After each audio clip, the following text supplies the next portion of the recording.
কিছুক্ষণ পূর্বেও চট্টগ্রাম থেকে এক ভাই আসলেন দেখার জন্য, যে তাকে ভালো, যে তার শুধু ভালোবাসার জন্য। ঝালকাঠি নল সিটিতে শহীদ বীর ওসমান শরীফ বিন হাদির বাড়ি দায়িত্ব পালন করছেন শেরজাহান ভাই। শেরজাহান ভাই, অনেক মানুষ তো আসছেন তার বাড়ি দেখার জন্য এবং তার স্মৃতি বিজড়িত এই বাড়ি তিনি সময় কাটিয়েছেন।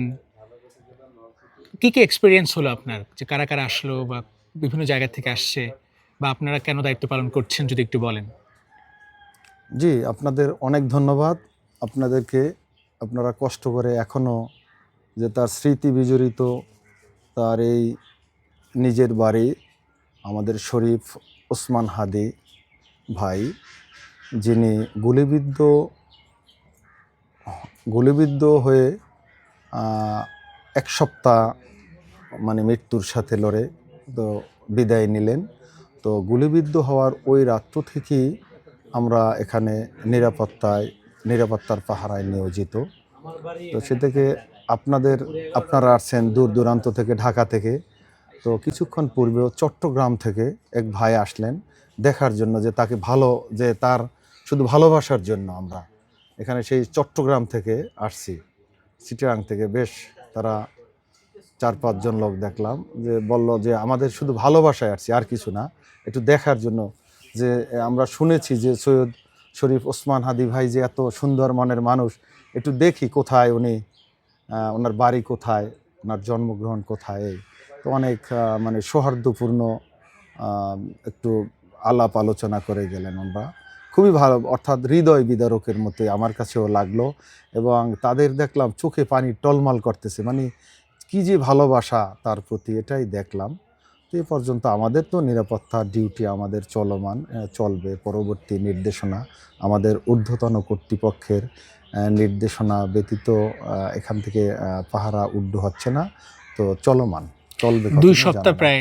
জি জি, যে গুলিবিদ্ধ যেই তারিখে যে ওসমান ভাই হয়েছে, হ্যাঁ, এখন 2 সপ্তাহ রানিং, ও থেকে চলতেছে, এখনো চলমান। পেশাদারিত্বের বাইরেও একজন এত জনপ্রিয় হয়েছেন, হ্যাঁ, লাখ লাখ মানুষ তার জানাজায় এসেছে, আপনিও নিশ্চয়ই খুবই কষ্ট পেয়েছেন, দুঃখ পেয়েছেন। অবশ্যই, অফকোর্স, এটা নিঃসন্দেহে আমার কাছে এটা মর্মান্তিক। যেটা আমরা এই বাংলার নাগরিক হয়ে, শুধু পুলিশ না, আমি এই বাংলাদেশের একজন সচেতন সুনাগরিক হয়ে আমি এটা কামনা করছি না।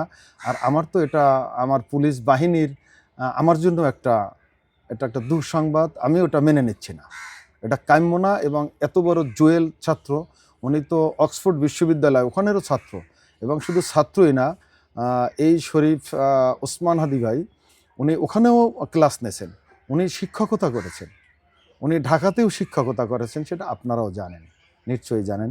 খুবই মেধাবী স্টুডেন্ট, মেরিটোরিয়াস। এক কথায় উনি আরবি লাইনেও খুবই এক কথায় বিজ্ঞ। আমাদের কাছে এ পর্যন্ত যেটা মনে হইলো, খুবই সুবিজ্ঞ, সুচতুর এবং একজন গুড স্টুডেন্ট ছিলেন, যাকে বলে শুধু গুড স্টুডেন্টই না, উনি আদর্শ পিতার আদর্শ সন্তান হিসাবে আমাদের কাছে এ পর্যন্ত পরিচিত। এবং এই কষ্টটা আরো বেশি যে ক্ষণজন্মা, মাত্র 32-33 বছর বয়সে, 35 বছরে মনে হয় পড়েছে, একবারে অল্প সময় এর ভিতরে বিদায় নেবে, এটা মানা যাচ্ছে না। এক কথা আমি মানতে পারছি শুধু নলছিটি না, পুরো বাংলাদেশ একটা। জি, আমাদের একজন রত্ন, আমাদের বাংলাদেশের জন্য, শুধু এই নলছিটি যে এই এলাকায় আমাদের এই ওসমান ভাই আসলে শুধু নলছিটির না, এটা আমি খুব সাহসিকতার সাথে, এবং আমি আমার বুক ভরে আমার এই কথাটা খুব সাহসিকতার সাথেই বলতে হয়। ওসমান ভাই শুধু আমাদের এই নলছিটির না, বরিশালের না, উনি আমাদের বাংলাদেশের একটি গর্ব ছিলেন। খুবই মেধাবী ছাত্র, একজন বাংলাদেশের রত্ন বলাই চলে। শেরজাহান ভাই, আপনাকে অসংখ্য ধন্যবাদ, খুব সুন্দর করে বললেন এবং আপনিও খুব আবেগতাড়িত, ব্যথা ভরা মন নিয়ে আপনি বলেছেন। আপনাকে অসংখ্য ধন্যবাদ। আমরা সবাই শরীফ ওসমান বিন হাদির জন্য দোয়া করি। ইনশাআল্লাহ ভাই, আপনাদেরকে অসংখ্য ধন্যবাদ জানাচ্ছি। এত দূর দূরান্ত থেকে, সেই ঢাকা থেকে আবার চলে আসলেন তার ভালোবাসা নিয়ে। অনেক ধন্যবাদ ভাই। আসসালামু আলাইকুম। ওয়ালাইকুম সালাম।